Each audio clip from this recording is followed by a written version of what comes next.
আসসালামু আলাইকুম। আজ আমরা দেখব গুগল শিট থেকে কিভাবে ডুপ্লিকেট চেক করতে হয় এবং ডুপ্লিকেট রিমুভ করতে হয়। অল্প কিছু ডিটেলস থাকলে সেটা রিমুভ ইজিলি করা যায়, বাট যখন একটা শিটে অনেক লিঙ্ক বা অনেক নেম থাকে তখন তার মধ্যে থেকে ডুপ্লিকেট খোঁজা অনেক কঠিন হয়ে পড়ে। এজন্য সহজে কিভাবে ডুপ্লিকেট চেক করতে হয় সেটা দেখব।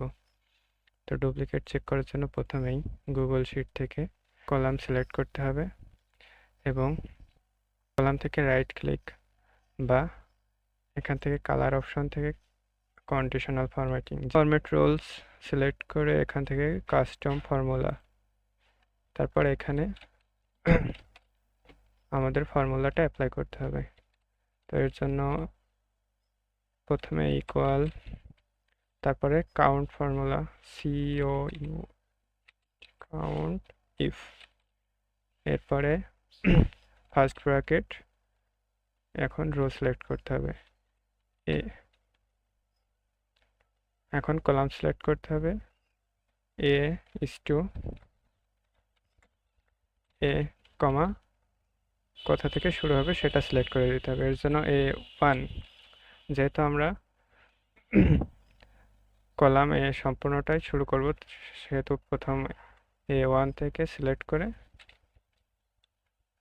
ফার্স্ট ব্র্যাকেট ক্লোজ, এরপর গ্রেটার দেন 1, তারপরে এখান থেকে কালার যে কোনোটা সিলেক্ট করে ডান। এই যে আমাদের যতগুলো ডুপ্লিকেট ছিল ঠিক বের হয়ে গেছে। এখন কাজ ডুপ্লিকেটগুলো রিমুভ করা। এর জন্য আবার কলামটা সিলেক্ট করতে হবে, সিলেক্ট করে